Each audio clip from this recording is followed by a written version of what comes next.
Our journey begins with the Earth, the blue planet, encased in a complex, life-sustaining mantle.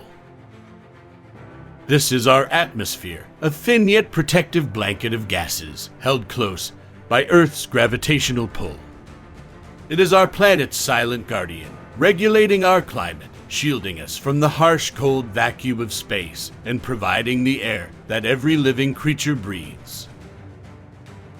The atmosphere isn't a monolithic layer, but a beautifully stratified realm, with each layer playing its unique role in supporting life and maintaining the equilibrium of our planet. Our first encounter is with the troposphere, the layer closest to Earth, the region in which we reside. It stretches from the Earth's surface up to about 8 kilometers at the poles and 18 kilometers at the equator. This is the heartland of the atmosphere, containing approximately 75% of its total mass. It is in this region that the grand drama of weather unfolds, where clouds gather and rains descend. Its temperature decreases with altitude, creating the convection currents that drive the weather systems of our world. Beyond the troposphere, we ascend into the stratosphere, which reaches up to about 50 kilometers above the Earth's surface. Here, temperatures rise with altitude, primarily due to the ozone layer, which absorbs and scatters the sun's harmful ultraviolet radiation. This is a serene layer with little weather activity, and it's where commercial jets often cruise to avoid turbulent weather below. Above the stratosphere lies the mesosphere, extending upwards to about 85 kilometers.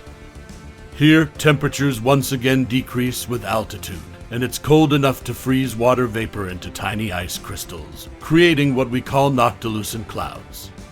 This is the layer that meteors encounter, burning up to create shooting stars in their fiery descent. Further up, we reach the thermosphere, extending from about 85 kilometers to as far as 600 kilometers above Earth's surface.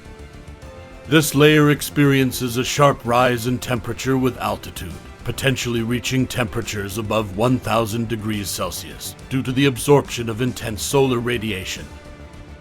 However, despite these high temperatures, it would still feel incredibly cold to us due to the extremely low pressure and density of air molecules.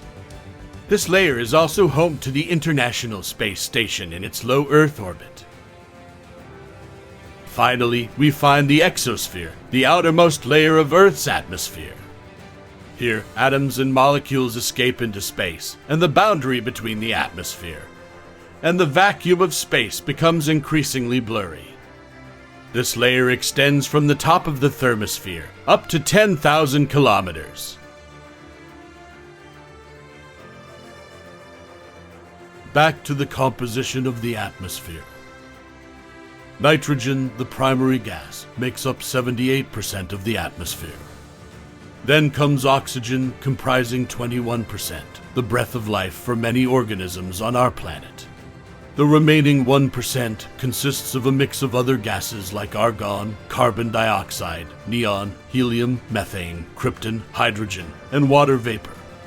Each of these, even in their minute quantities, is an essential player in the grand symphony of our atmospheric processes. The composition isn't fixed, it subtly shifts and evolves. For instance, water vapor content varies depending on the region, and the weather playing a significant role in cloud formation and precipitation. In this atmospheric ballet, there are also the aerosols and dust particles, microscopic actors that influence everything from the color of our sunsets to the formation of clouds.